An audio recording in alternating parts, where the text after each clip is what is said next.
I believe with all my heart that America is an exceptional country, that we're still the last best hope of Earth. And I'm going to do everything I can to protect our nation and make sure we never lose sight of how strong we really are.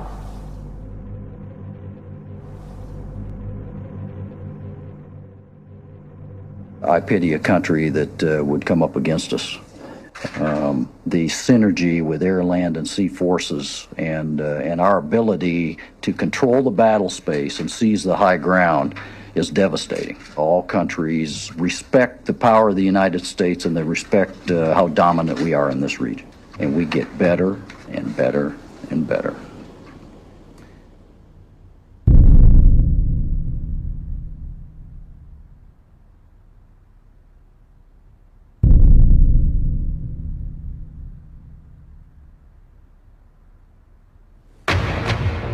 Tonight at 10, a rare glimpse of China's ambitious expansion in one of the world's most contested regions.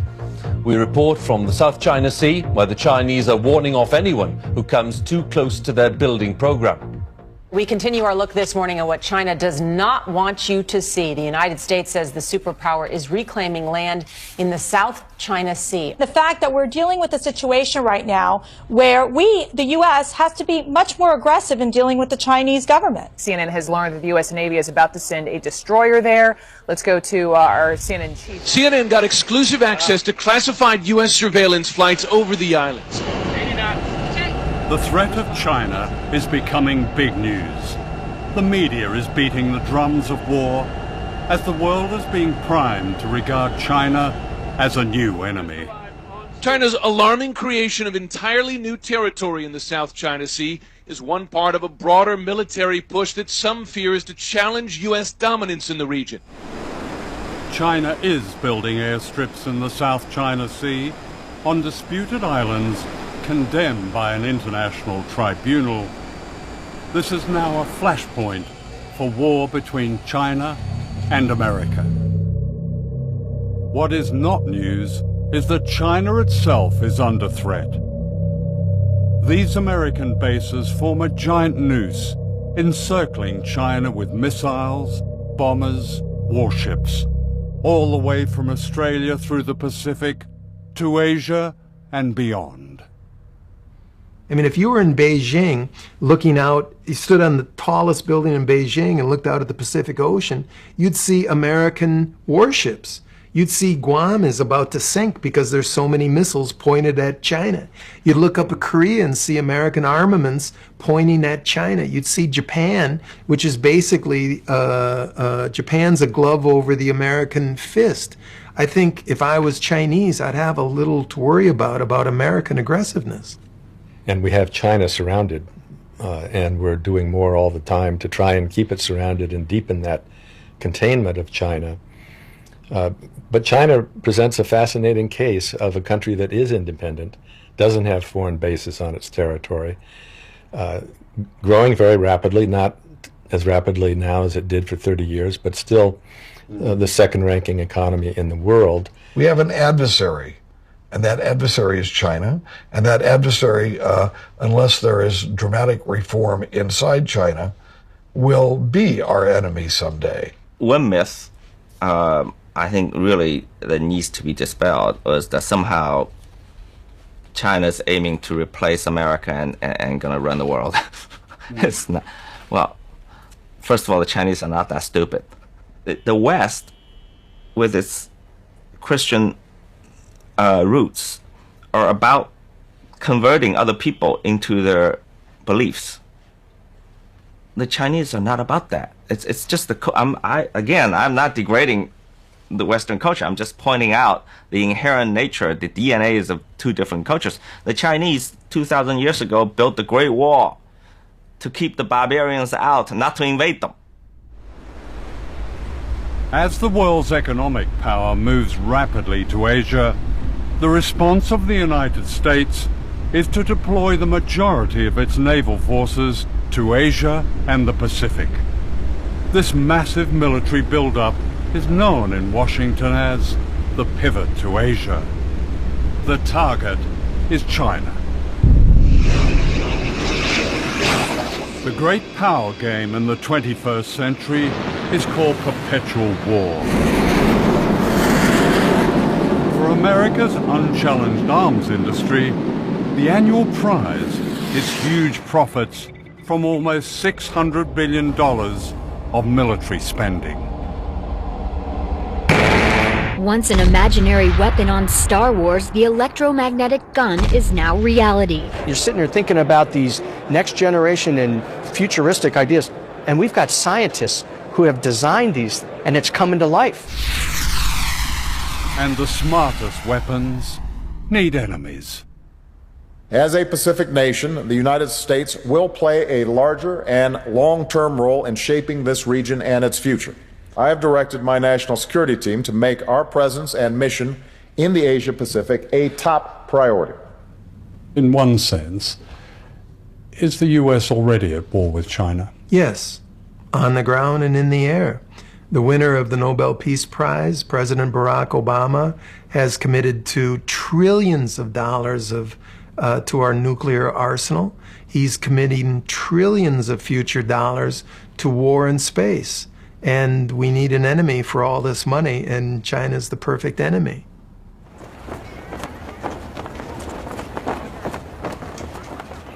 The aim of this film is to break a silence. The United States and China may well be on a path to war, and nuclear war is no longer unthinkable.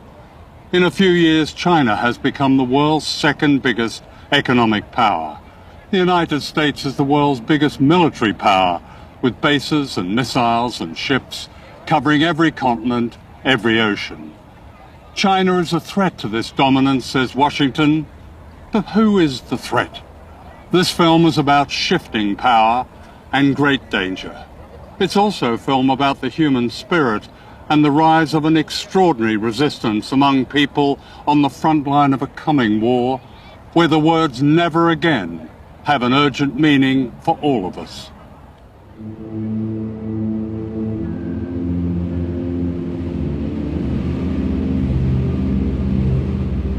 This is Bikini, the rim of an ancient underwater volcano in the Marshall Islands. With its necklace of 23 islands, Bikini is a place of beauty and silence and menace. Look closely where the Emerald Lagoon suddenly falls into a vast black hole. This is the crater of one of the greatest man-made explosions, the hydrogen bomb they call Bravo. It vaporized an entire island and poisoned almost everything and everyone. As our plane flew low, we seemed to touch its deathly void.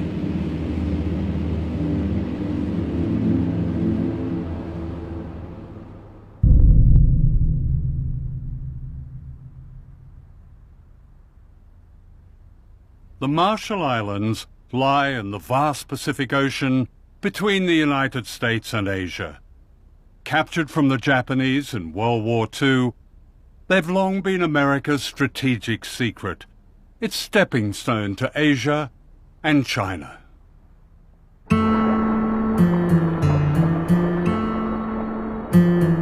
People here sustain themselves for thousands of years with abundant fish, breadfruit, and coconuts. They were skilled navigators who sail by the stars. Westerners might call this paradise. Ingat tayo di kualpe, ega naman anteri, jangan ka lang ulip kay. Embenang yan na tanang anay to kanan na. Kamanga to kay na kanay. Baru ko na menang kilabero or. All that changed in 1946 when the United States took over the Marshall Islands as a trust territory, with an obligation to protect the health and well-being of the people. A nightmare began. The islands were turned into a laboratory for the testing of nuclear weapons and the people into guinea pigs. Crossroads, scene 24, take 2. In this propaganda film, the Bikini Islanders are being deceived. Unknown to them, plans were already underway to destroy their paradise forever. Will you ask King Judah that the United States government now wants to attempt to turn this great destructive force into something good for mankind, and that these experiments here at Bikini are the first step in that direction?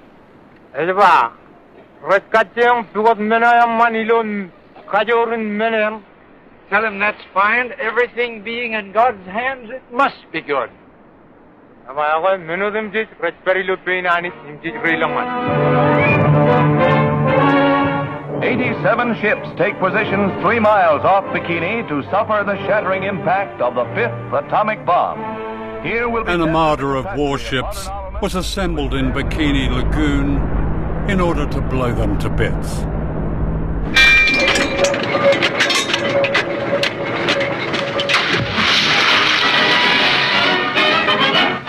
The decks of the 73 test ships anchored in Bikini Lagoon are scenes of feverish activity as scientists plot experimental programs designed to furnish data on blast effects of the mighty atom bomb. Animals of many kinds Animals were strapped to their decks like a perverse Noah's Ark. The experiment was to see how they died, how they burned. Special ointments are applied to determine their protective quality. Other parts of the exposed areas being left bare to the atom blast. 3, 2, 1.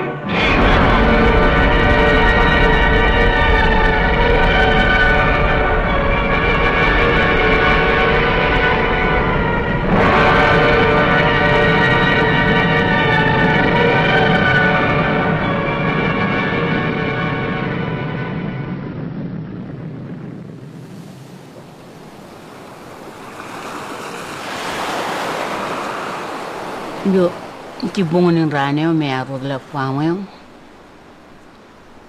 kami kiri em rong jaga hingin ani pulak enot an tu pulak kwamo yung akem jayuta em kemu je yurutongam lag riotongan nabut ilo jimarong rane kami iloan enot iya puyin kain kalara oleh kain kalara enot ngai iya kan merek pulu pro green yellow Ilo tereo ilo menako, ilo terangan pen, rutoro rar, kakai riri, him chang, him ketire lo anmo. Ilo cipunganin ngam parte ko kaya kam yang arti mandawan namlaro jaga ini kan ko kam yang ilam nak boleh nor pertuan pada, pano nanin kakil jaro jaga jat nanin kakil enangan enoti.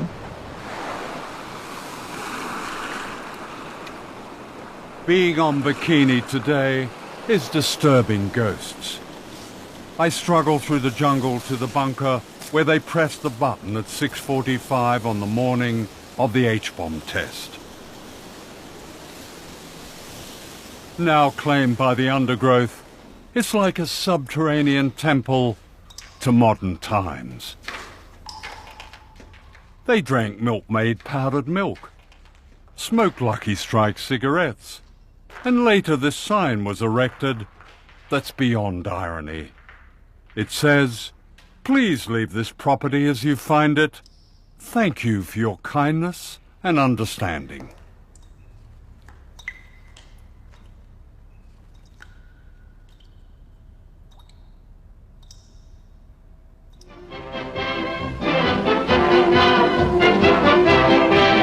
The Mamsells give their all for their art, and you can just bet that audience is giving with the wolf calls.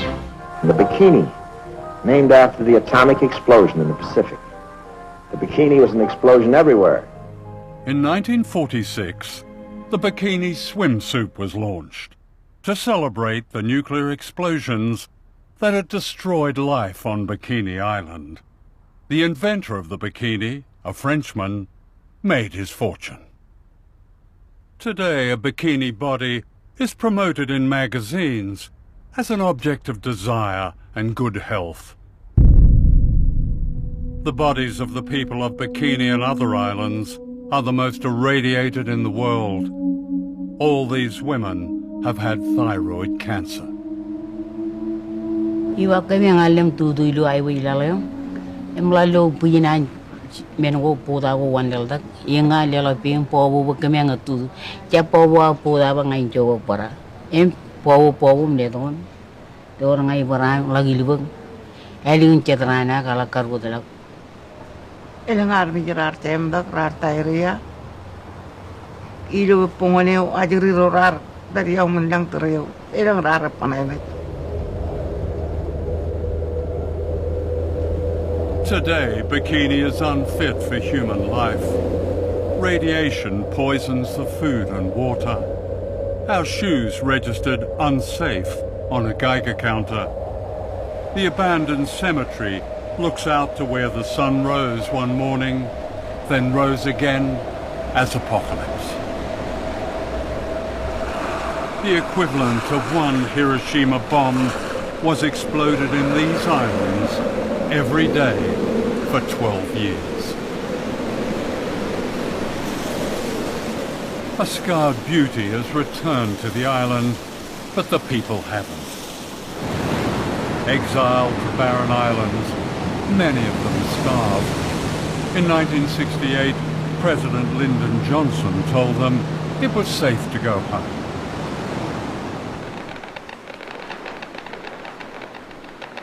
But it wasn't safe, and the US authorities knew it wasn't safe. Ijalaga minin tiyaman karar kamananga nga icap accident aglukun molin karar tardo godin kokuri ijin ya enigan enim im inkiya unair tongom enot program karang itu kan karana kaga yu jongan an cerwal payinipen aga karja accident manne. What happened as a result of the Bravo test was that a cover-up was launched very shortly after March 1. I mean, there's such a history of wrong information, outright lies, deception. There was no attempt to take the most conservative approach and make sure that everybody was okay. They knew where the radioactive fallout was going to go. And they took that risk and went ahead and detonated the bomb, knowing full well which way it was going to go. They still had an opportunity to evacuate, even on the day of the shot. But these people were not evacuated, we were not evacuated, and the people on Utrecht were not evacuated. So it only leads one to believe that, number one, the United States needed some guinea pigs to study what the effects of radiation would do. And that's a pretty strong indication that the United States knew that. It seems extraordinary. Here we are, this far into the 21st century, talking to people still frightened of all that nuclear fallout, all those tests, all those years ago. The impression I get is that there's so little trust among people. The U.S. is trying to provide as much information, as much good information as we can. Yeah. And so I wouldn't accept the characterization that that there have been lies and cover-ups. The word guinea pigs comes up a lot from these survivors. I would refer you to our embassy website on that. I've read it. And that question was looked at during the Clinton administration, and that was not the conclusion they came to. The secret of the Marshall Islands is Project 4.1. Declassified documents reveal a scientific program that began as a study of mice and became a study of human beings exposed to radiation. Chicago is where it all began, and to the AEC Argonne Labs in Chicago last week came 7 men, natives of the Marshall Islands. Leben is from Utrecht. He and the rest were irradiated by our March 1954 hydrogen bomb test. John is mayor of Rongelap, which is 100 miles from Bikini. John, as we said, is a savage, but a happy, amenable savage. His grandfather ran almost naked on his coral atoll. The white man brought money and religion and a market for his copra. John reads, knows about God, and is a pretty good mayor. The Iron Room is a radiation detector for human beings. Inside, John, the mayor, whose first visit to the white man's country meant San Francisco cable cars and Chicago skyscrapers and streamlined trains, whose first visit to the white man's country meant the Iron Room. A savage governs his life by ritual, and he understands this because he thinks of it as a new ritual, sitting alone inside the room. Outside, strange kind of priest in a long white coat. When the ritual of the Iron Room was over for John, it began for the others. As each finished, he was told it was over, and he was given apples and other good things to eat. Then he took off the ritual clothing, and the 7 men put on the suits and topcoats they had been lent in Hawaii, which they would return in Hawaii on their way back in the Marshall Islands, in the middle of the Pacific Ocean. United States government documents clearly demonstrate that its scientists conducted human radiation experiments with Marshallese citizens. Some of our people were injected with or coerced to drink fluids laced with radiation. Other experimentation involved the purposeful and premature resettlement of people on islands highly contaminated by weapons tests to study how human beings absorb radiation from their foods and environment.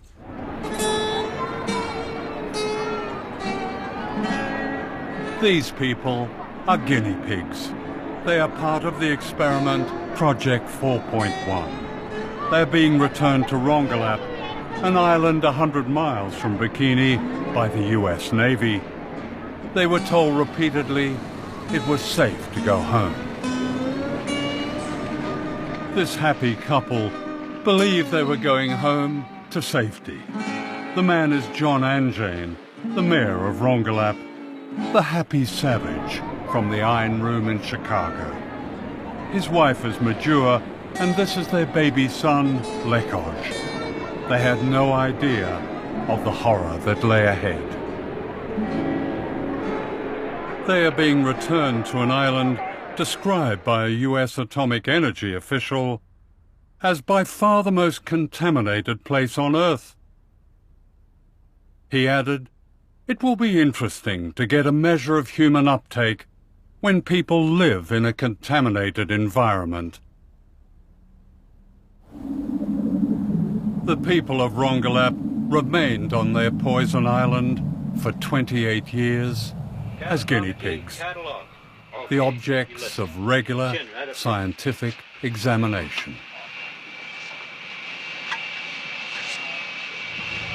Ngay chăm nó cũng mà lại lang nangan mi ray walo pera kan kay ngay cham ta ray jajak ta nangan mi gin ray walo jan kian cham mama arbar tyrod per jelelok ni menu kon tyrod me ngay cham rar cham apredi etan value chadu rara apredi im bar reaction terus ada kan terus mi ngay cham tamak ke chun accident kan ke chala lilu tan The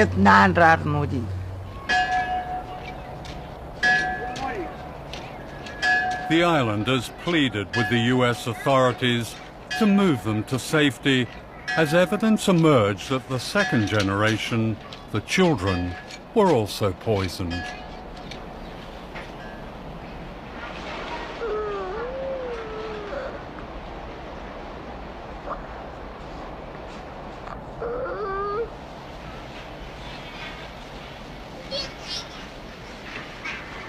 Desperate to leave, the islanders called on Greenpeace to rescue them. This ship, the Rainbow Warrior, moved the entire population to an uncontaminated island. They called it Operation Exodus.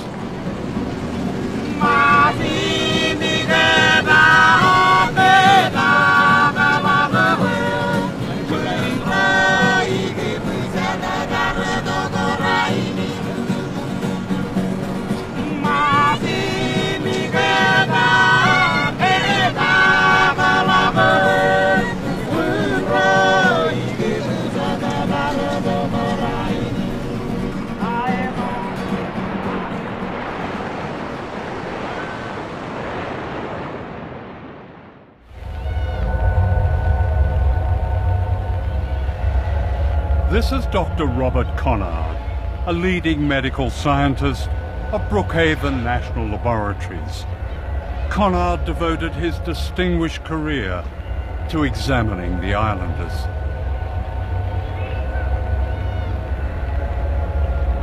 He wrote, "The habitation of these people on the island will afford the most valuable ecological radiation data on human beings.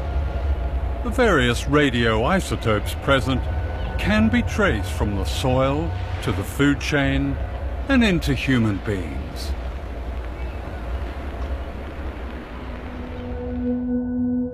Dr. Conard gained the trust of whole communities. When he brought the islanders to New York to be examined, he showed them the sights and had them over for a barbecue.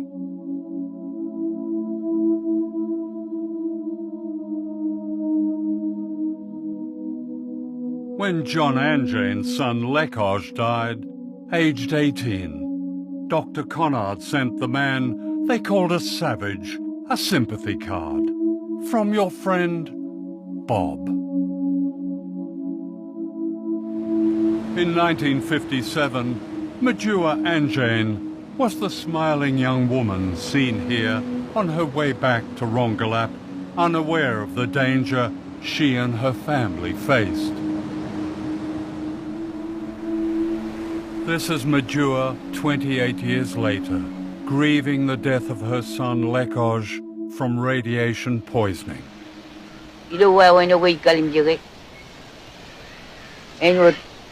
Chuan many nur eurar rurilur air kaman bre eor rei gagni ni jawle bin yenuri di nagar bai enor baara rei mujidi eleng jigin enor peraga toru jawle ben jigin urin di pen pere wegare jawle jigin pen meno chuan many nur Imino terrain itu agar kalim jawa when I jarbale arjuan minuun eroika kenge ila kalim jawa when I jarbale nun mini nur pacik jalok wewin ewe yang in menyo era bagalam nakaga oleh ben minuun dit kun ribel lewe rar ko kuralar ngundi in mijdi wayare kakini ni jidu why when I retire the many nur budget. And when Menoi Kalamalau and Gaga olive ran.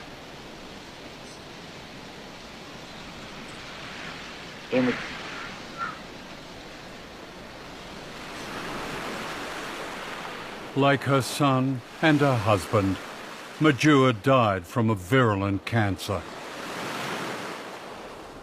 I don't see any great clinics that have been established by, if not the Department of Energy, certainly not by the US government. There's a clinic downtown in Montreux. There's also a whole body counter. You can have the plutonium in your body measured as well. Anyone can for free. This is the plutonium measuring shop, where they'll tell you how radioactive you are. People waiting to be tested are welcome with a video showing their islands being blown up.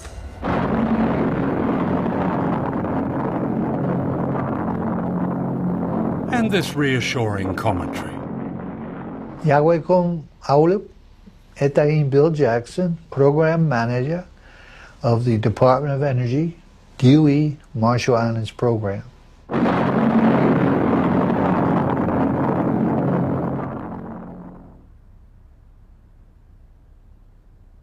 This is Rinok, a refugee from the poisoned island of Rongelap, whose family owned land and lived a secure, prosperous life.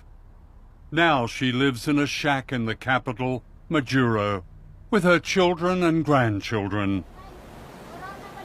She has no water, no sanitation. Alam ka na rin ang pagkurente ni ngayon na di bukod ki jera mga nadat kurente ni machiver wache And power, she has electricity.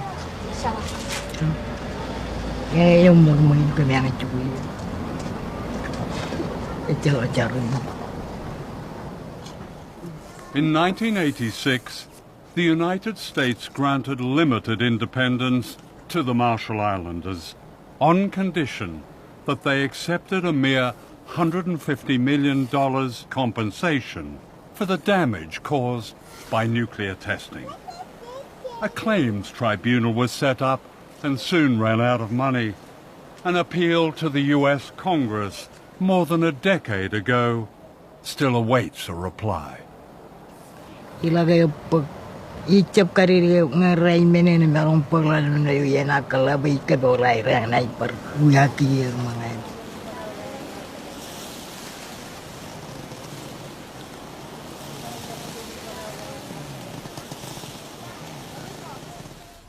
Darlene Keju Johnson was a young health worker who became the champion of her people after she discovered the full extent of their suffering caused by nuclear testing, that many more islands were poisoned than the Americans claimed. This remarkable speech in 1983 broke the silence. I bring greetings from the Marshall Islands and throughout Micronesia. We have hundreds of women who have miscarriages. We have leukemia cancers. We have thyroid cancers. We have stillbirth babies. We have nowadays, I just gone back from home, and I have talked to many women and men in the population, is that we have babies we call jellyfish babies. A baby is born on a labor table, and it moves up and down like this. It's a colorful, ugly thing. It does not shape like a human being. It moves up and down like this on a labor table because that thing is breathing. That is a baby. In 1982, Darlene married Giff Johnson, the author of this tribute to his wife. Darlene was one of the liveliest, most entertaining individuals that I have ever had the pleasure of knowing. She was a voice for the voiceless. Like so many Marshall Islanders, Darlene died of cancer, age 45.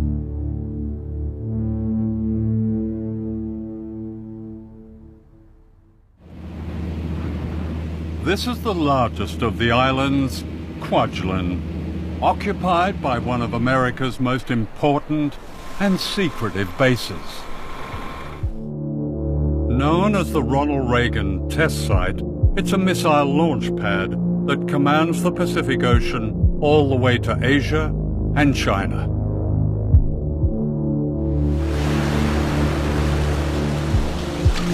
Here, the people of the Marshall Islands are once again being subjected to the testing of weapons of mass destruction designed for a coming war.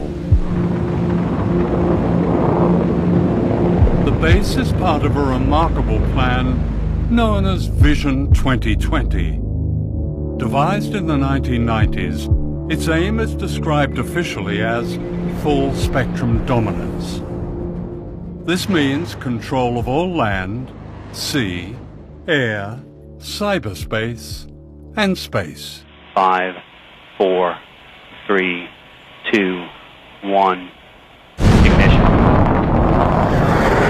From California, almost 5,000 miles away, the U.S. Air Force tests its intercontinental missiles by firing them at the Marshall Islands. Imagine a missile coming screaming out of the sky.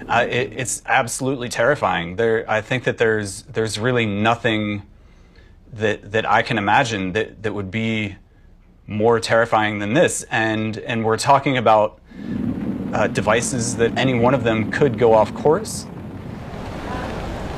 None of this disturbs life on the base, where small-town America has been recreated, a wonderland of the suburban good life. Thank you. fabulous. But there's nothing better than living on a tropical island. I pretty much have beachfront property, you know? It's great. I love it here.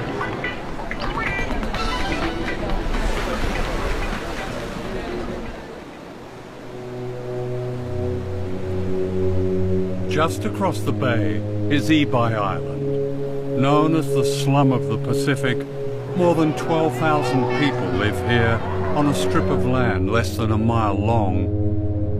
Many of them refugees from what is now the missile base and from islands poisoned by nuclear testing. Every day, people from Ibai are brought to work on the missile base to water the gardens and the golf course. Then they are ferried back to their poverty. This is apartheid in the Pacific.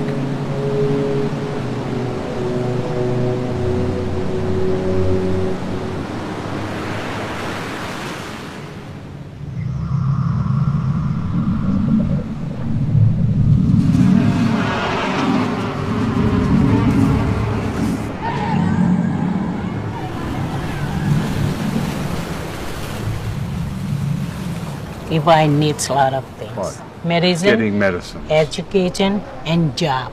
Vegetable and fruits.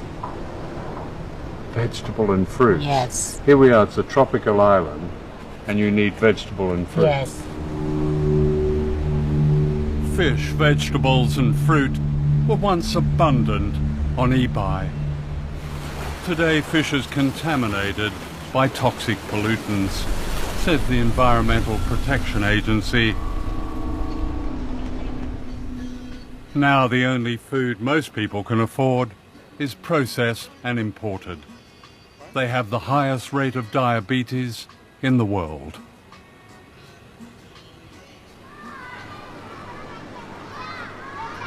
When someone gets really ill, do they go to the hospital over on the base? Because they've got a pretty modern clinic over there. They don't treat them with medicine. They just go there for taking the blood and then x-ray.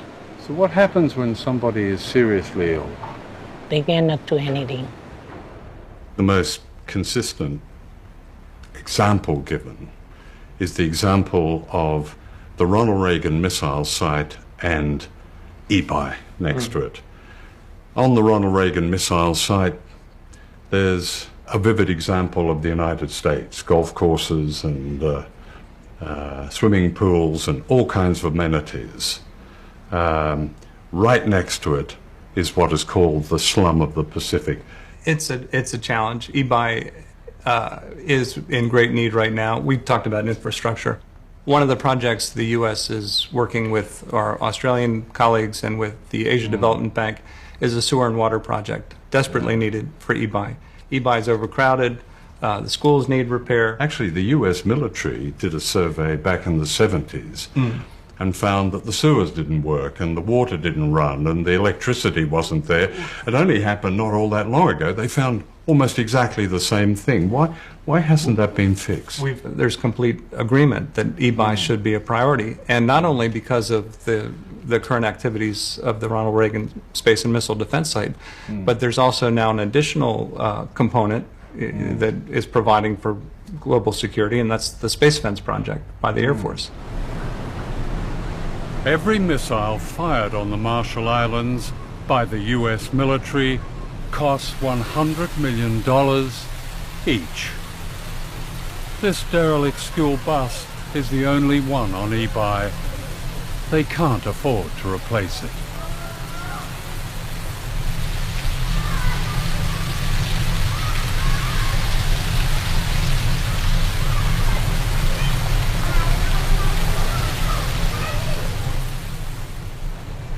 The base is not good for us.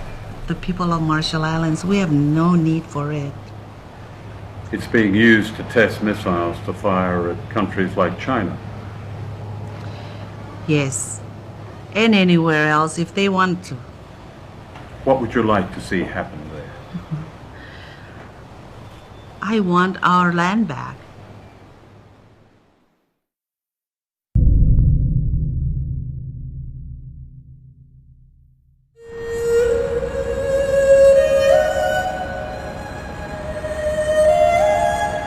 This is Shanghai, the historic port on the Yangtze River, China's greatest city. I had arranged to meet the American author James Bradley, whose latest best-selling book, The China Mirage, reveals an extraordinary hidden history of American power and modern China. It was almost illegal for someone like me to know a Chinese for almost all of American history. The Chinese came to America to mine gold and build the railroads, and Americans decided we didn't like the competition. So in 1882, we had the Chinese Exclusion Acts, which kept the Chinese out of the United States for about 100 years.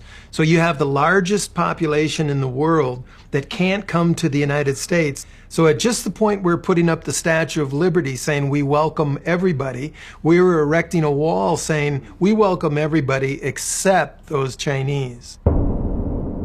Fear of a rising China today is the latest chapter in a history of propaganda that presented the Chinese as uncouth and infantile.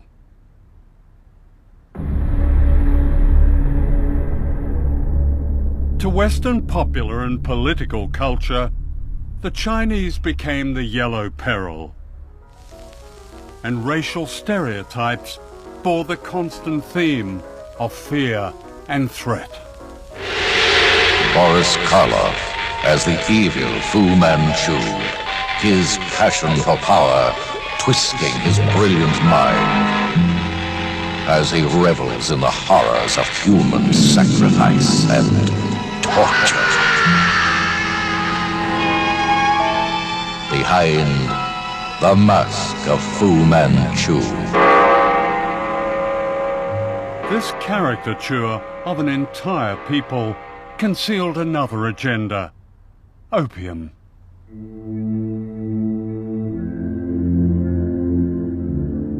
For the American elite in the 19th century, China was a gold mine of drugs.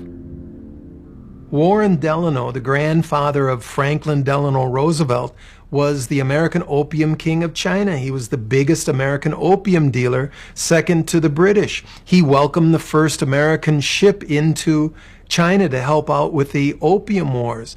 Much of the east coast of America, Columbia, Harvard, Yale, Princeton, were born from opium money. The American Industrial Revolution was funded by huge pools of money. Where did this come from? It came from illegal drugs in the biggest market in the world, China.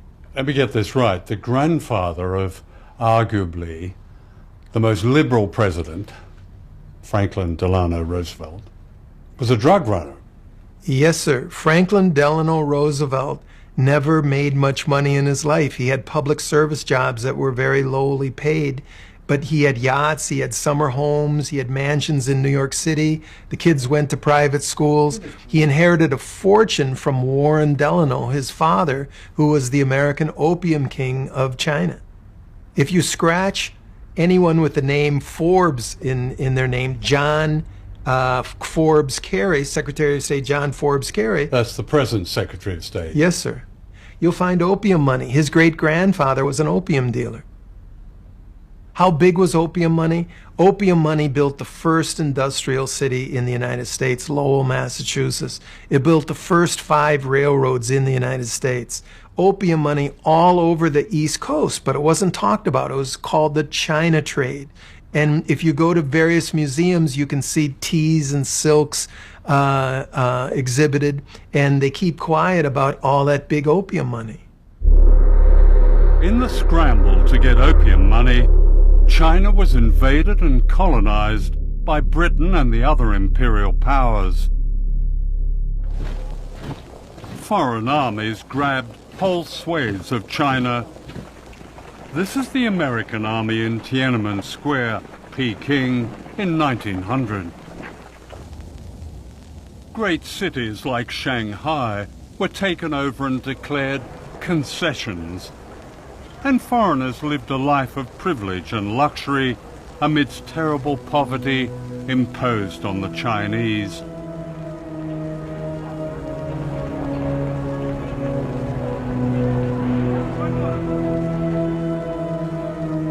A resistance, known as the Boxer Rebellion, was put down with the savagery. This rape of China set the tone for how China was perceived in the West well into the 20th century. This is the distinguished historian Theodore H. White, an advisor to the White House, speaking in the 1960s. Perhaps China is too vast to be governed by mercy. Yet if Chinese mind craves order, they must be brought to recognize they are the biggest factor in the world's disorder. And we must untangle the madness of their mind. The most difficult task in the world is to reach the minds of men who hate you. What White was really complaining about was the loss of a China that the Imperial West could dominate, and the defeat of General Chiang Kai-shek, who with his famously powerful Christian wife, Mei Ling-sung, guarded America's interests in China. That is, until they were thrown out in 1949 by a communist revolution led by Mao Zedong. Mao had beaten Chiang Kai-shek 3 times in huge battles involving millions of combatants. Mao was a winner in this contest from the early 1930s on, but we knew very little about it, and people don't understand that even today. Shanghai hears the message clearly as foreign businessmen board up their shops. Go now, go quickly, for communism marches. Take what you can, but flee. In pell-mell haste, the Western powers evacuate the city they have built, for good and bad alike must leave. The businessmen come for profit, as well as missionaries come to heal, must say goodbye, as out the Yangtze steams the last of Western influence, and farewell to a century.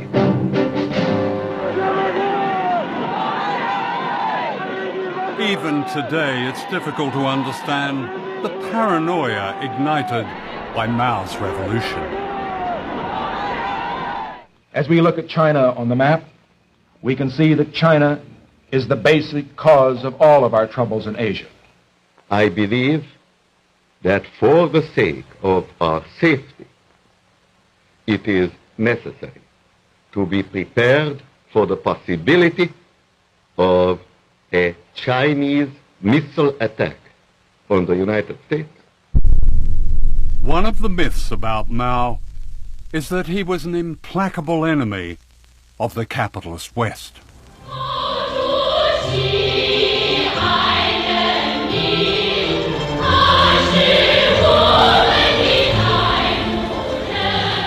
Shanghai today is a prosperous international city, still run by the communists, at least in name.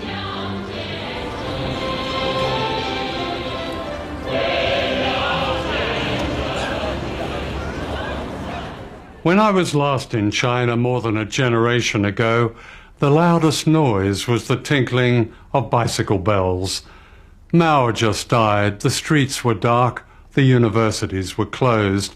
The chaos of the Cultural Revolution had given way to a great silence. "We're exhausted," was the freest comment I heard. Coming back, the change is barely comprehensible. Here in Shanghai, the freedom bears no comparison. Yes, there are issues with human rights, especially the right to speak against the state and challenge its power. Since I was last here, millions of people have been lifted out of poverty, many of them into an entirely new middle class. This epic is still barely understood in the West, or should that be willfully misunderstood? The truth is that China has matched America at its own great game of capitalism, and that is unforgivable.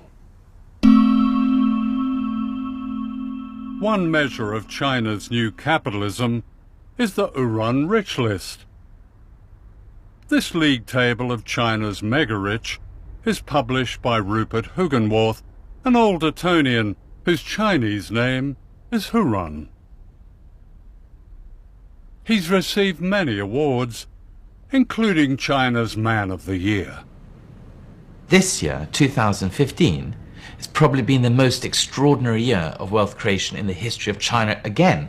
You know, I've been doing this list for 15, 16 years. I've never seen a year like 2015.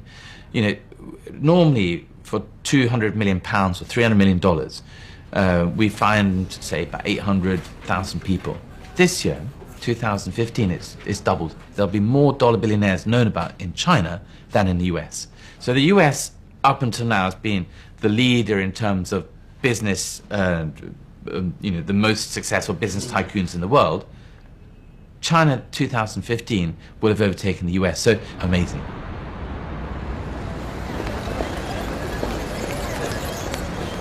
Modern China is full of telling ironies, not least this museum that was once the house where Mao and his comrades secretly founded the Communist Party of China in 1921.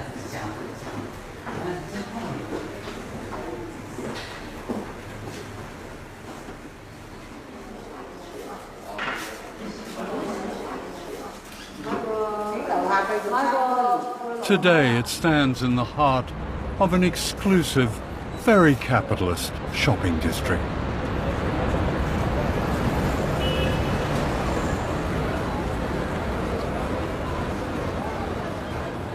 When you leave the shrine to China's Great Revolution, you're confronted by a surreal spectacle. For right outside where the Chinese Communist Party was born are the very symbols of capitalism. Starbucks, Apple, Cartier, Dolce & Gabbana, and down there perhaps the free market's greatest triumph, bottled water that ensures you live young, costing £6 for a small bottle in my hotel. Would Mao spin in his tomb if he was here? I'm not so sure. Hidden history is always a key to the truth. 5 years before his great communist revolution in 1949, Mao sent this secret message to Washington. China must industrialize, wrote Mao. This can only be done by free enterprise. Chinese and American interests fit together economically and politically. America need not fear that we will not be cooperative. We cannot risk crossing America. We cannot risk any conflict. Mao received no reply. Nothing has changed. Mao Zedong was looking to be a friend with the United States from the beginning. Mao says, I will go meet Franklin Roosevelt in the White House. Mao reaches out in 1950 to Harry Truman. He reaches out to Dwight Eisenhower. His hand was tossed away. This opportunity that might have changed history, prevented wars, saved countless lives, was lost because the truth of Mao's overtures was denied in the Washington of the 1950s. State Department officials who had carried Mao's messages were condemned unjustly as communist traitors. Everybody who knew Mao, who spoke Chinese, was gone. In the 1950s, the State Department had no employees who spoke Chinese. It's resulted in us not having relations with the #1 most populous country in the world. In 1979, this man, Deng Xiaoping, became China's paramount leader. He said, socialism does not mean shared poverty. This was code for the most radical reform since Mao's revolution, the return of capitalism to China, but this time controlled by the Communist Party. To be rich is glorious, Deng was reported as saying.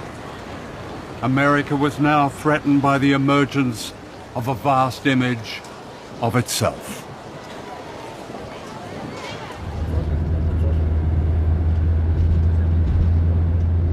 This is one of the many very exclusive gated communities in Shanghai, where an apartment is one of the prizes of the new communism.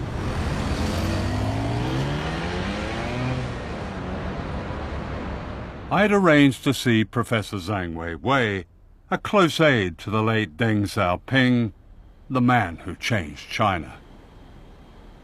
Deng is really extremely long-term visionary, a leader with exceedingly long-term and strategic vision for his country, for his people. And China is still following that path. Yeah.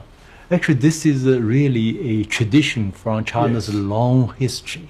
You look at even like Mao, he said we should, surpass UK by which year, we should surpass United States by which year. So this tradition continues to this day. Even Xi Jinping today is also doing the same. Actually, what many Chinese have problem with Western media is the stereotypes about China. If you are content with stereotypes, you miss so many things. If BBC broadcasts something, they are happy to always mention this communist dictatorship, this autocracy. No, actually, with this kind of label, you cannot understand this China as it is. But if you watch BBC or CNN or read Economist and try to understand China, it will be a failure. It's impossible.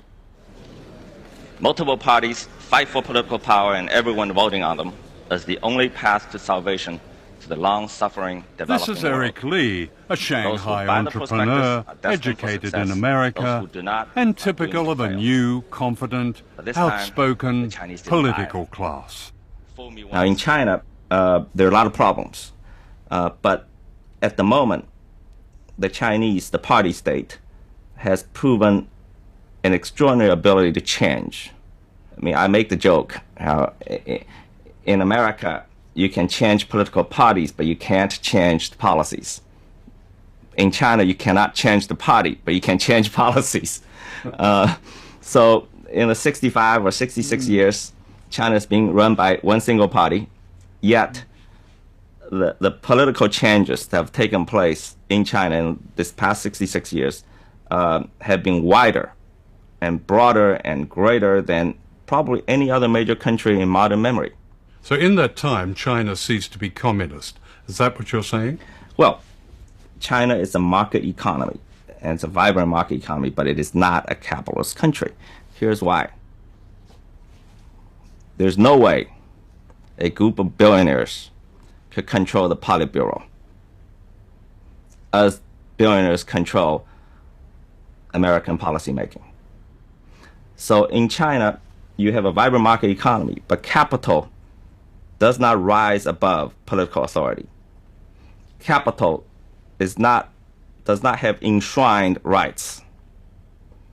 In America, capital, the interest of capital and capital itself has risen above the American nation. The political authority cannot check the power of capital.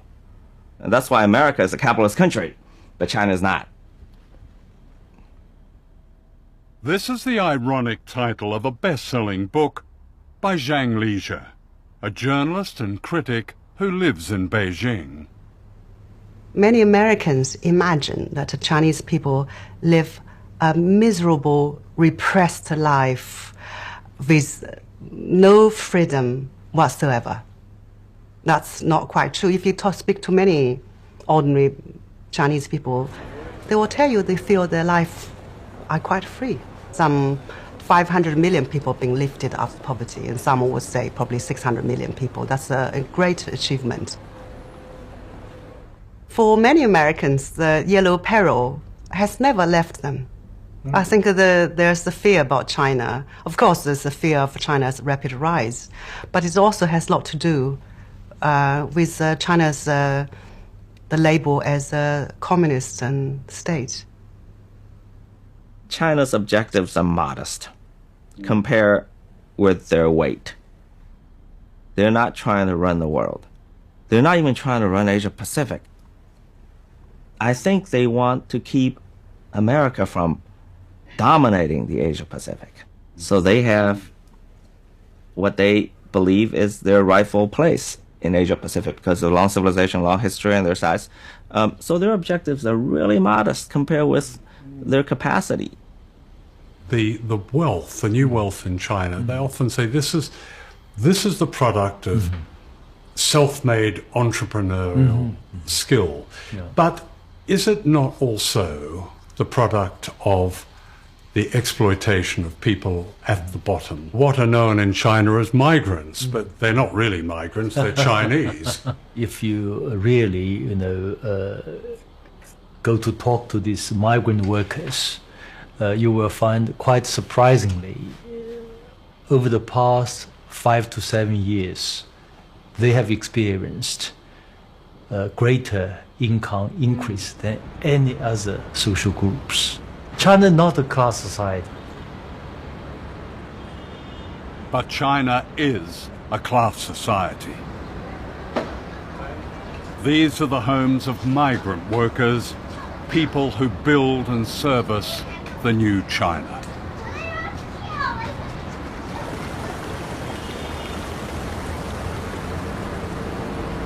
Here it's not uncommon for 3 families to share one tiny flat.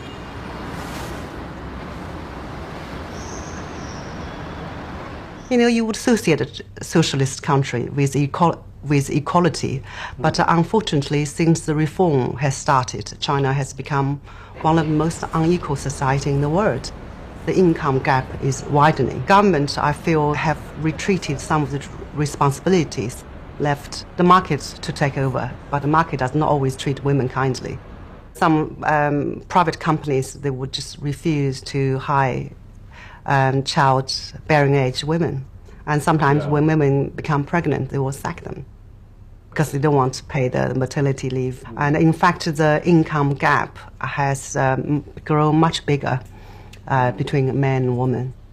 Your old boss, Deng Xiaoping, presided over the bloodshed in Tiananmen Square. What would you say to the survivors of Tiananmen Square? Because so many of those did fight for what they saw as democratic change in China. In 1989, there were 2 political forces. One was those represented by the Chinese students. Their hero was Mikhail Gorbachev, who happened to be in Beijing. Their slogan was, Soviet Union's today, China's tomorrow. So the idea was political reform first, other reform second. Otherwise, China would be hopeless. And Deng's message was the opposite. He thought Gorbachev was an idiot. He thought, China must have economic reform first, other reform second. This priority must be set clearly. Unfortunately, at that particular moment in 1989, the 2 political forces could not reach a compromise. So definitely a tragedy occurred. It was more than a tragedy. It was a massacre, of which the memory remains a raw presence in modern China. Why does the Chinese state still fear the few who speak out? And I'm thinking of Liu Xiaobo. Exactly. I mean, this man won the Nobel Peace Prize, and he's in prison. He's violating Chinese law, by a big margin. So actually the freedom of expression, similar views are aired by many people, but he's really going to the extreme. Liu Xiaobo challenged the government to implement democratic reforms and has spent a total of 13 years in prison. Why can't a confident China accept a criticism like this? So Nobel Peace Committee makes huge mistake. They owe the Chinese an explanation. If you cross the line, you violate the Constitution, you violate so many laws, You should be punished.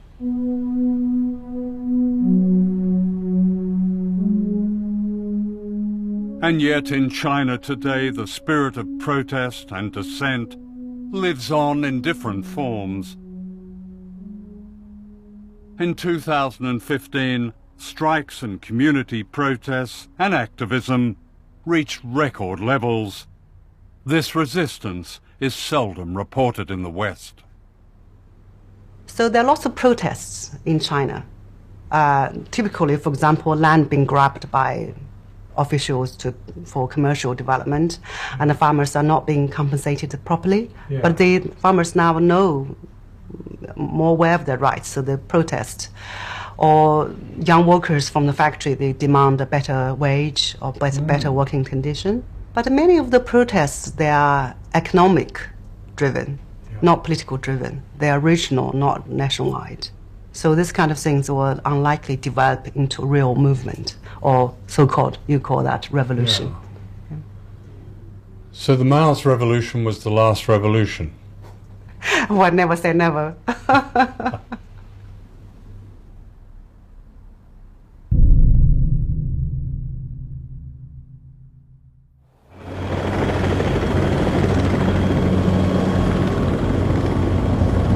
The Japanese island of Okinawa is occupied by 32 military installations. From here, the United States has attacked Korea, Vietnam, Cambodia, Afghanistan, Iraq. The sky is full of planes and helicopters.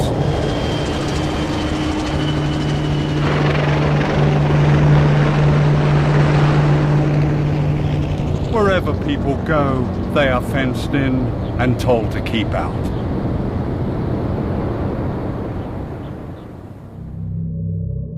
Okinawa is the front line of a beckoning war with China.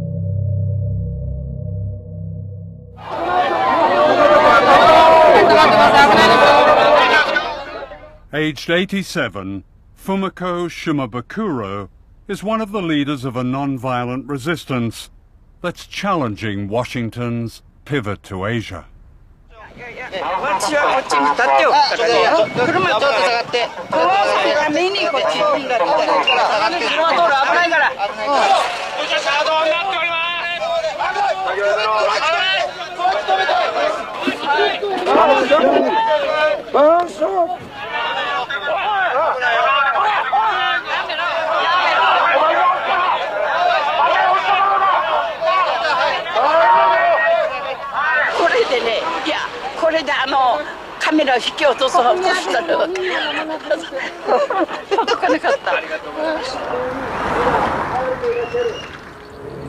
こういうような惨めなその戦争をね、二度とやってはいけないと。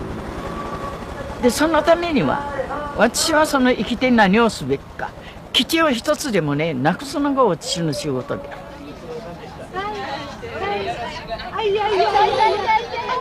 Fumiko is a survivor. A quarter of the civilians on the island were killed in the American invasion in 1945, and a fear of war has been passed through the generations.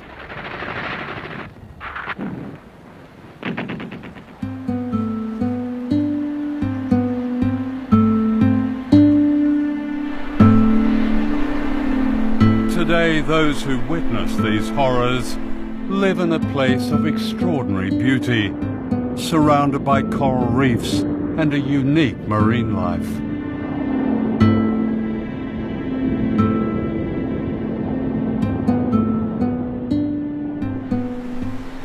It was here in Hanoko Bay that the survivors of World War II sought refuge, and it's this they're now fighting to save.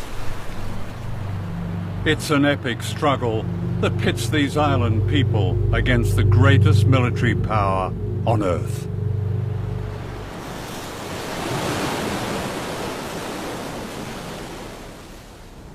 This is the office of a former governor of Okinawa, Oto Masahide. What he has done is create not so much a museum, but an appeal to the outside world to understand the resistance in Okinawa, to understand the suffering, to read its hidden history. It begins in 1945 when the Americans invaded. Here is General MacArthur arriving in Okinawa. A second invasion happened 10 years later in what became known as the Bulldozers and Bayonets campaign. American forces seized prime agricultural land, burned farmhouses and killed livestock. The dispossessed people of Okinawa marched the length of Japan, appealing for help.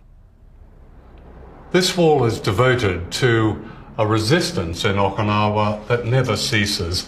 Everywhere people go on the island, they are confronted by this sign. It tells them they must not go past this fence topped with barbed wire. These fences run like great ribbons across the island, and the bases themselves cut swathes across Okinawa. But all around them are people with this continuing demonstration, this continuing resistance. And they have a message. It's people of the world. Watch what Japan and the US are doing. Don't let them force the bases on Okinawa.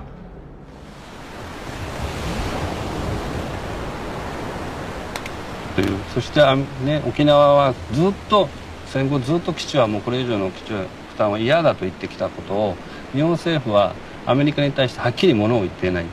アメリカにもいい顔、沖縄にもいい顔してる。だからそれに対して腹が立ってちゃんとアメリカにものを言ってくれという気持ちでいます。だからここにジュゴンの保護区を作るためにはここに基地があったらできません。だからその基地はですね、ここがもたらされてくるという民話があります。でその民話の中にジュゴンがですね、担い家内の幸からその幸を担い家内からその死者をですねがやってくるというふうに言われています。その担い家内から死者を連れてくる時にですね、ジュゴンの背中に乗ってくるというふうに言われているんですね。All this will be lost when much of the bay becomes concrete runways for bombers at Camp Schwab, the huge US Marine base behind this fence.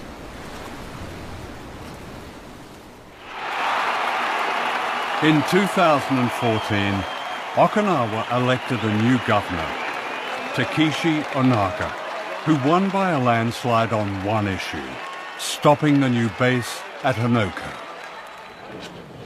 This was election night outside the American base at Camp Schwab.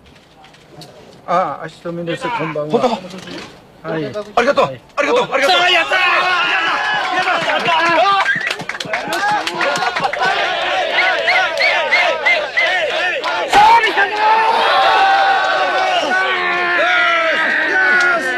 勝利。なんとも言えない涙が出てきました。自分たちが頑張った分、でもね、これからその基地がなくなるまで私は頑張りたいと思ってます。本当に今日は生きていてよかったと思います。はい。We shall overcome. We shall overcome someday. Oh, in my heart, I do believe we shall overcome someday.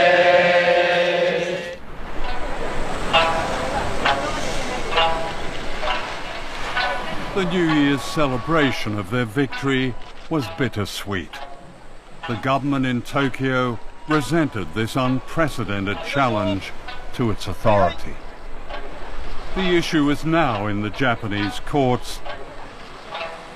Japan's Prime Minister, Shinzo Abe, has also made clear that with the backing of his powerful patron America, he wants to reawaken Japanese nationalism and reclaim its military power.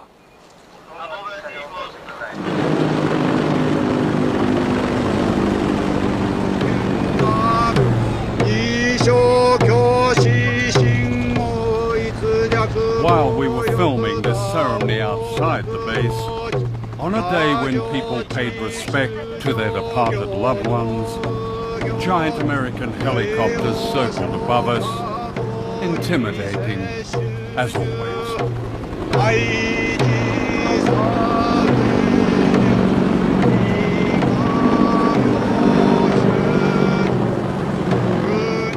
The threat of these low-flying aircraft is a constant presence in Okinawa. Teachers often can't teach because of the noise and the fear.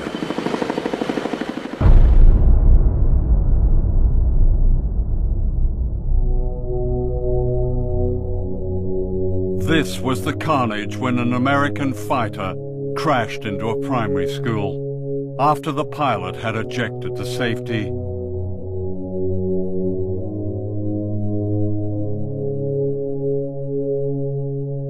Haru Akira, age 7, was terribly burned. これは10時半頃かな。それでメソールだったからマスターさんがな、その方が石川に教授って言って落ちていますので、メモリ校に行ったんだけど、どこにいるかわからなかったんですよ、その当時。でそれ人から「あきらくんは病院中部病院に行ったよ」という人が「あきらはあっちにいますよ」と言ってそれして行ったから焼けているようにして焼けてもう一目見るだけでも苦しくてもう全くヤギさんが焼け焦げている状態でした。それ話したくないですよね。Akira suffered throughout his youth and died from his injuries, aged 21.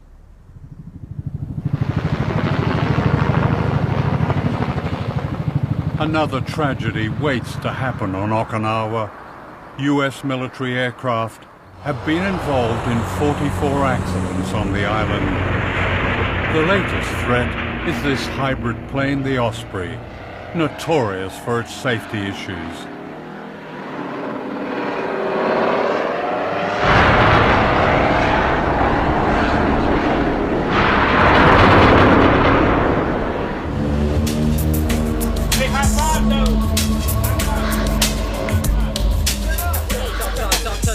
Wherever the military is based in Asia, there is a relationship with local people, especially women, that often breeds resentment.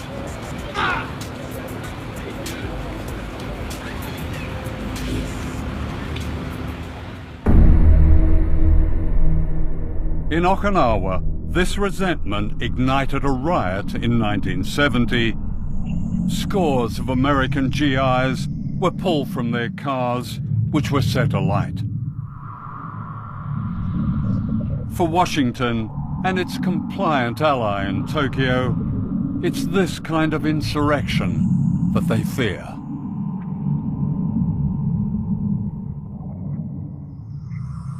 During the making of this film, a young woman was raped and murdered, allegedly by an American military contractor from one of the bases.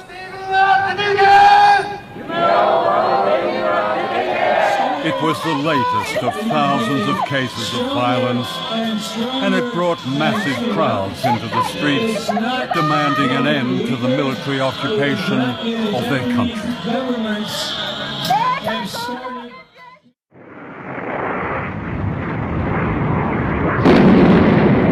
This is a Mace missile, designed to carry a nuclear warhead. During the Cold War, the United States secretly installed nuclear weapons at this launch pad in Okinawa. Most of them were aimed at China.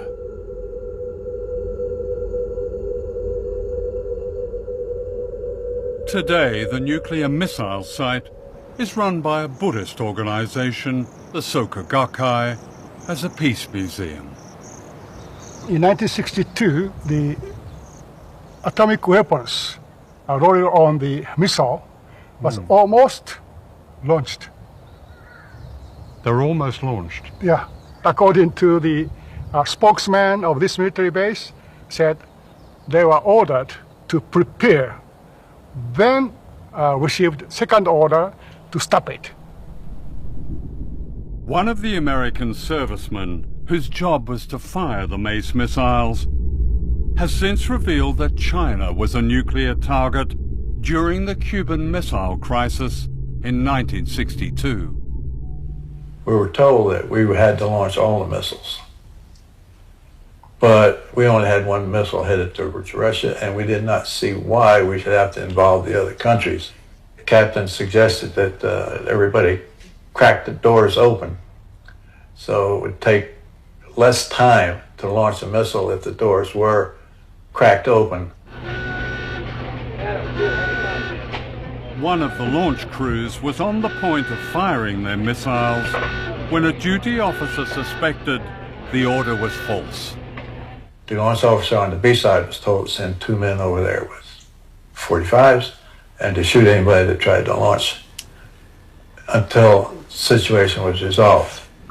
And it would only take like 15-20 seconds to run the distance between the two command centers. So those 2 men kept that whole crew at bay while we made a decision as to what to do.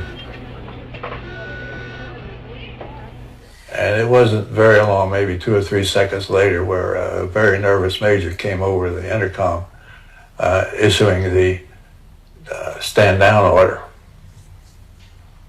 And then we just kind of looked at each other like we could have exterminated the whole planet. The major who had given the launch order was quietly court-martialed and dismissed from the Air Force. That morning is just as familiar to me and as clear as yesterday morning is. And this is 53 years later. And how clear blue the sky was. And it was just some very light clouds. And there was a perfect breeze blowing and a perfect temperature. I did not know what the temperature was, but it just felt perfect. And we were all just kind of taking it in and taking in the smell of the air and the sea and the land mixture together, and everything smelled so beautiful. This is very interesting because it shows the cities in China where these Mace missiles were aimed at. Yes. Which ones do we have here? This is Okinawa Island. So within 2,000 kilometers, you find Peking or Beijing, Xi'an, UK, and Hong Kong, Shanghai, Taiwan, Taipei, and Pyongyang, North Korea, within the range of missile.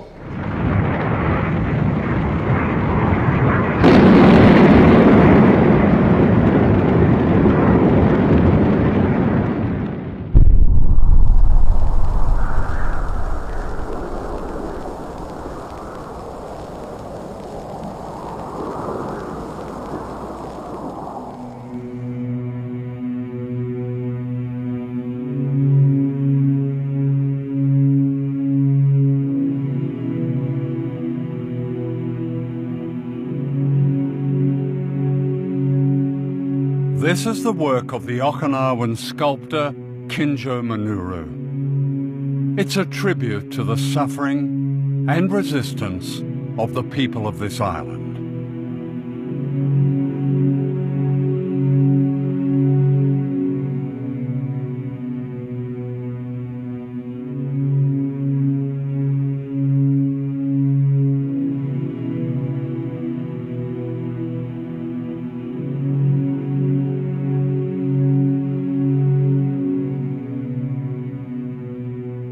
More than 1,000 miles away, on the Korean island of Jeju, these symbols of struggle are hauntingly similar.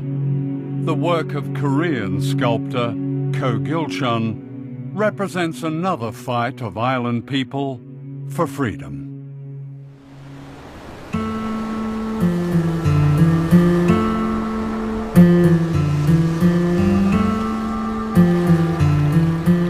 semi-tropical sanctuary of unusual beauty, Jeju Island is a World Heritage Site. The government of South Korea declared it an island of world peace.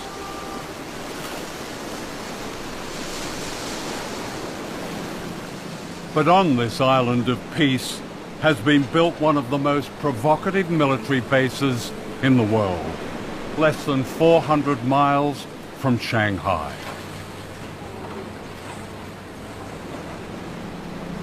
Like Okinawa and the Marshall Islands, this is America's front line in its so-called pivot to Asia. Here in once unspoiled Ganjung village, the South Korean Navy has built a base for American aircraft carriers, nuclear submarines, and destroyers equipped with the Aegis ballistic missile aimed at China's defenses. China's lifelines to the world in oil, trade, resources depend on shipping that comes through choke points like this. The U.S. pivot into the Asia-Pacific is really intended to create the ability to put a loaded gun to the head of China and say, you know, you will do as we say, otherwise we will be able to restrict, we will be able to shut down, choke off your importation of oil and other resources.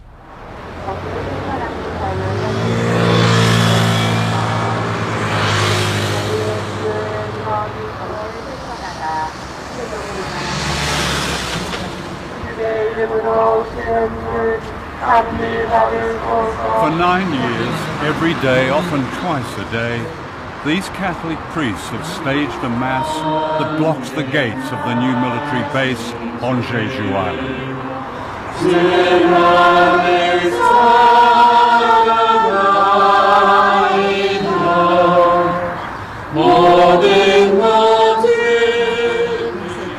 In a country where political demonstrations can be easily banned, unlike powerful religions, the tactic has produced this spectacle of resistance.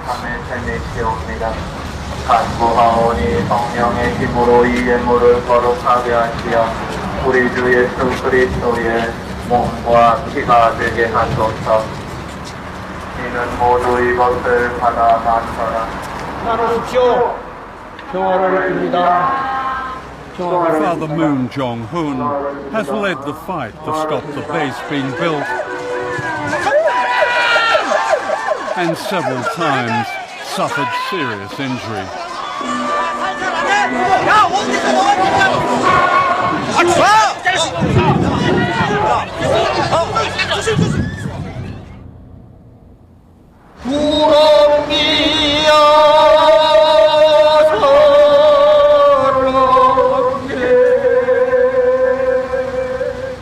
I sing 4 songs every day, before Mass, during the Mass, at the end of the Mass, and the end of the Rosary. Yeah. The content of the song is very beautiful. The writer and the composer is the musician from this island. So I love him very much. And he gave me the song that I practiced. And I became a master to sing that song because I practice every day. Well, you sing it with such passion.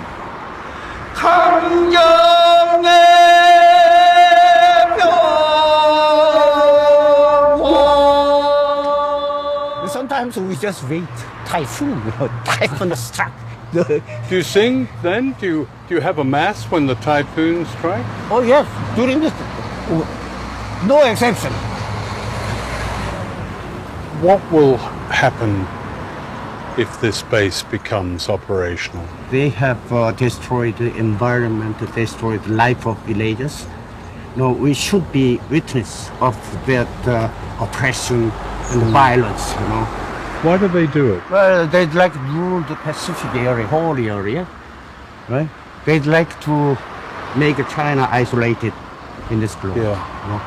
It means U.S. government want to be emperor of this world.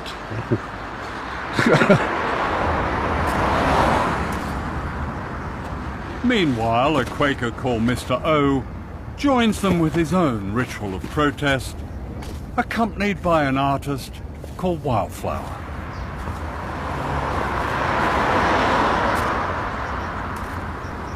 오초건 선생님이 삼보일배를 하다 보면 이렇게 바닥에 숙여야 되잖아요. 그래서 차들이 올 때 못 볼 수 있어요. 매우 위험하죠. 그래서 제가 뒤에서 좀 눈에 띄게 이렇게 하고 있으면 그런 교통사고를 막을 수도 있고요. 저도 제 바느질이 명상이라고 생각하거든요. 실제로 그 뇌파가 명상할 때 거의 비슷해요. 바느질할 때.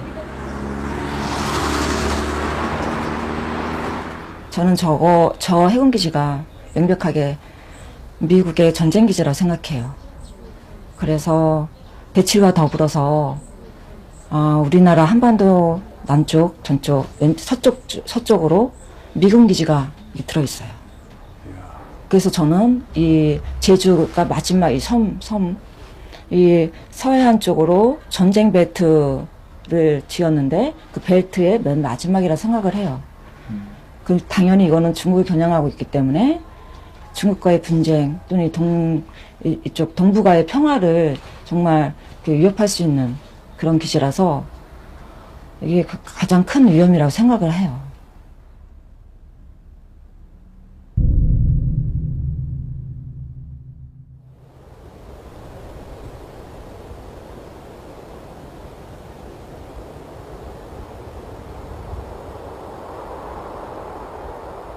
This is the center of an empire that never speaks its name, whose power is represented in this extraordinary world map of American military bases.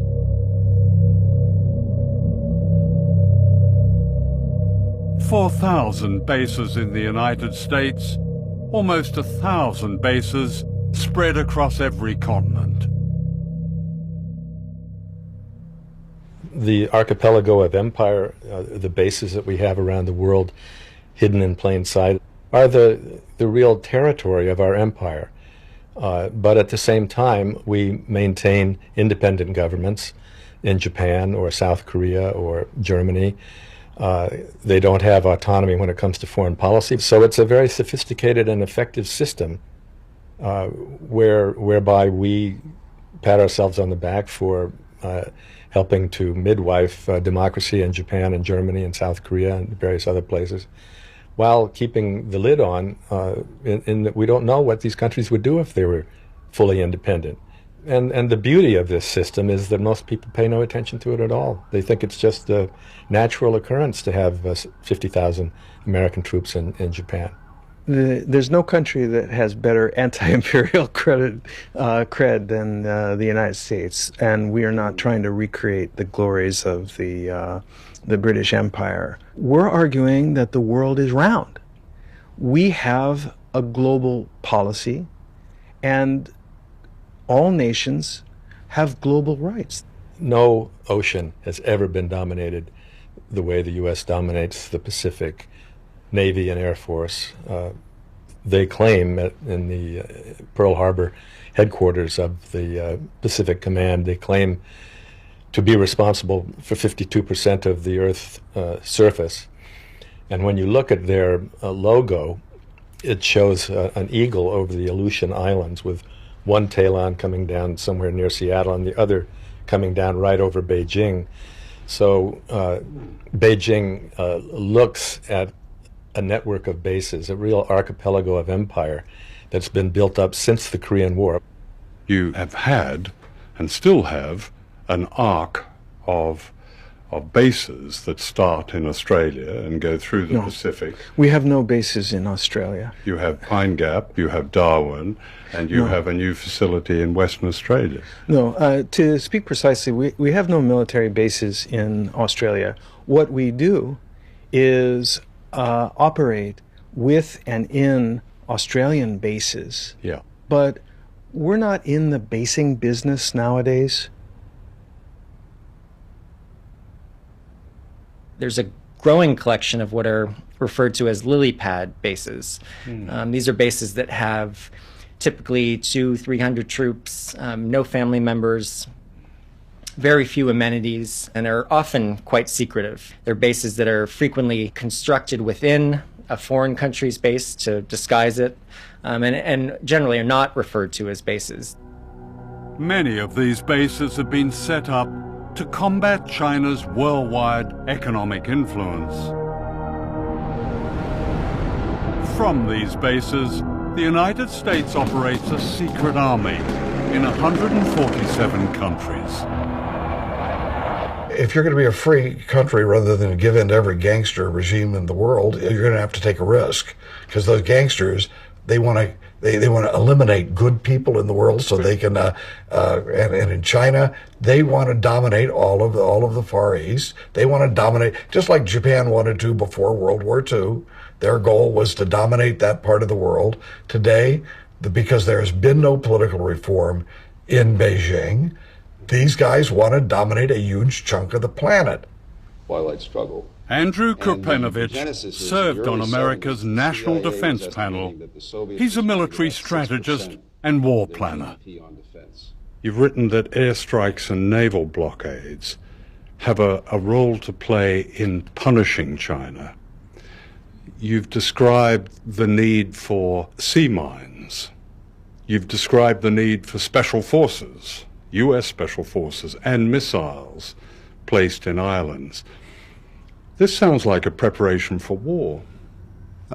Our first president, George Washington, said, if you want peace, prepare for war. And essentially, what the United States is doing, again, is responding to provocative behavior on the part of China. And just as we did in the Cold War, the idea was to have a position of military strength such that your adversaries were not tempted to act in aggressive ways or try and employ coercion to get their way. I mean, just last week, the US Navy sent a guided missile destroyer into the Spratly Islands and South China Sea. And what was different about this, I think, was that Chinese fighters scrambled. That sounds like an escalator. Well, again, from an American perspective, the escalation was the Chinese beginning to militarize these islands in the first place, moving its military capabilities down into that region, engaging in provocative behavior against the commercial activities and military forces of other minor countries in the region that have claim to those islands. So it's a response to Chinese intimidation.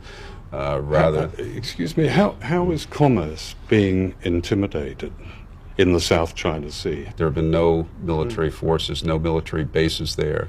The Chinese... Except the United States military bases. Not in the South China Sea, and not even in the Philippines, because the United States withdrew its forces in the Philippines. But the United States is back in the Philippines. The Philippines and the United States have announced 5 different locations scattered all throughout the Philippines where U.S. troops will be stationed on a rotational basis. This threat to China from yet more US bases on its doorstep was not an issue when an arbitration tribunal ruled against China's claims to the strategic Spratly Islands in the South China Sea. In 2015, the US Navy rehearsed a blockade that would cut China's lifelines of oil and trade and raw materials. The danger of confrontation grows by the day. The US Navy is on the doorstep of China, regardless of disputed islands, and is there with low-draft ships, planes, battle groups. It's right on the doorstep. What if Chinese ships, what if the equivalent was off California? Well, John, we ask ourselves that question regularly, and it's important to put yourself in the other guy's shoes. Yeah. So, look, we don't operate in the Pacific in an effort to scare China, to contain China, to backfoot China. Our operations and our presence, first of all, is warmly welcomed by the vast majority of the coastal states. But secondly, is fully accepted by the Chinese. Time after time. Is it, excuse me, is it fully accepted? Yes. My impression. By their words. The Chinese My impression leaders, is that they're scared. And this is what they're scared of. A noose of bases right around China.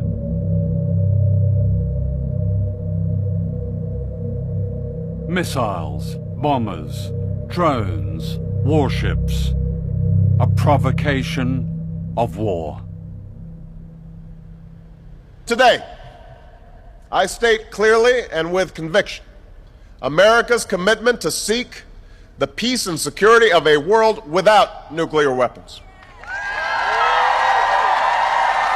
Under Obama, nuclear warhead spending has risen higher than under any president since the end of the Cold War.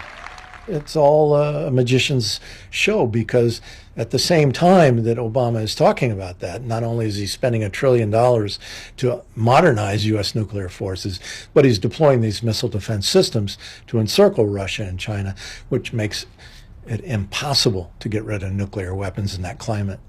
Everybody wants to look like they're tough. See, I got to be tough. I got to show you, I'm not afraid of doing anything military. I'm not afraid of threatening. I'm a hairy-chested gorilla. And, and you don't want to look like you're weak. So what you do is you talk more and more aggressively, and if you don't want to do it yourself, because you maybe think it doesn't look very presidential, you let somebody under you do the talking. And we have gotten into a state, the United States has gotten into a situation where there's a lot of military, saber rattling, and it's really being orchestrated from the top. Yeah. This seems incredibly dangerous, all of this. That's an understatement, I think, but I agree. Yeah. When you routinely plan for mass murder, you become conditioned to it. That's what this is. We accept it. Oh yeah, we have nuclear weapons. The Defense Secretary, he's just announced that there will be warships and special forces and planes sent to the Philippines, and the Wall Street Journal has described this as the vanguard of a major U.S. presence in Southeast Asia. That sounds like... Where does this end? What's the purpose? I mean, where are we going to stop this process before it starts a war? And then if the war starts, where does that end?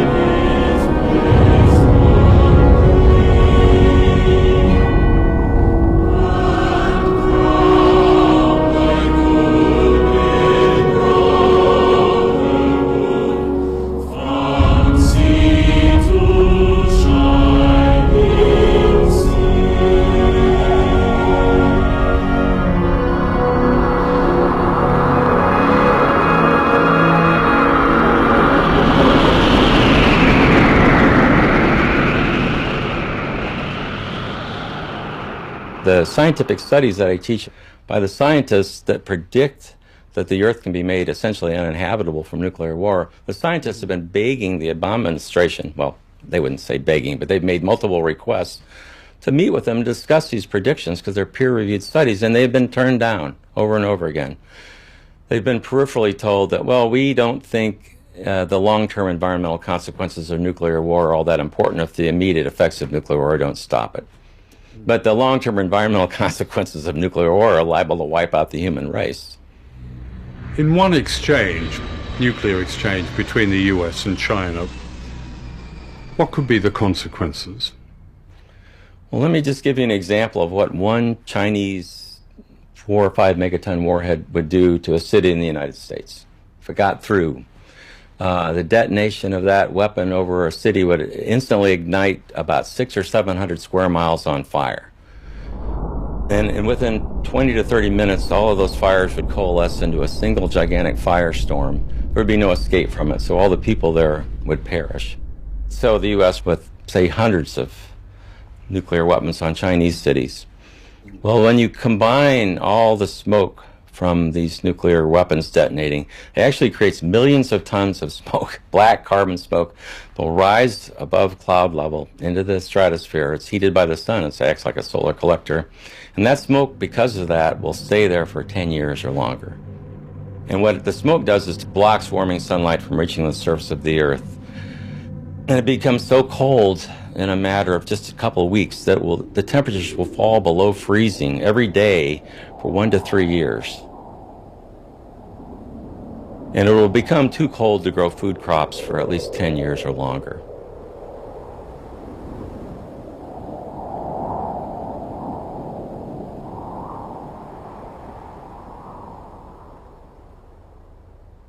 I mean, there's like a total disconnect with the changing world.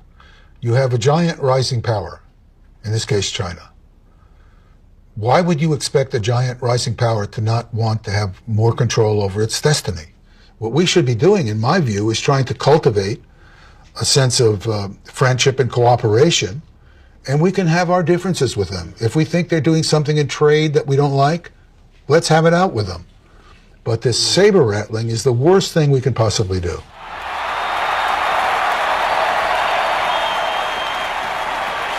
It is time to show the whole world that America is back, bigger and better and stronger than ever before.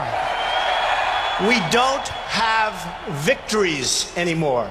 We used to have victories, but we don't have them. When was the last time anybody saw us beating, let's say, China in a trade deal?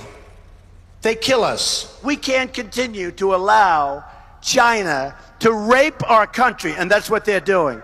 It's the greatest theft in the history of the world. The new president, Donald Trump, has a problem with China. The urgent question now is, will Trump continue with the provocations revealed in this film and take us all to the edge of war?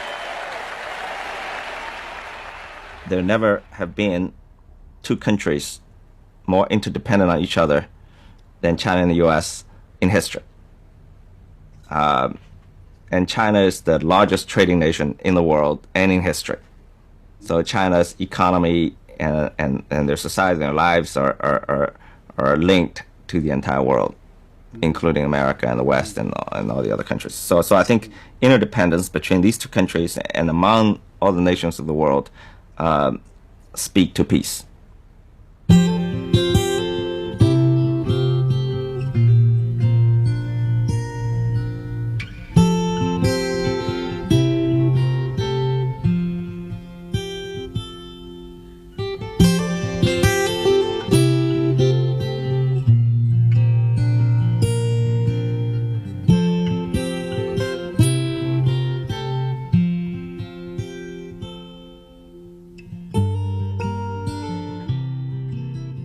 We don't have to accept the word of those who conjure up threats and false enemies that justify the business and profit of war if we recognize there is another superpower. And that's us, ordinary people everywhere, like the people of Okinawa, Jeju Island, the Marshall Islands, China, the United States. By speaking out, they deliver a warning to all of us. Can we really afford to be silent?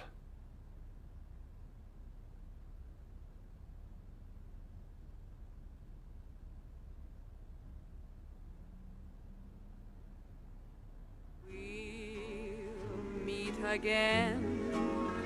Don't know where, don't know when, but I know we'll meet again some sunny day. Keep smiling through, just like you always do, till the blue skies drive the dark clouds far away. So will you please say hello to the folks that I know, tell them I won't be long. They'll be happy to know that as you saw me go, I was singing this song.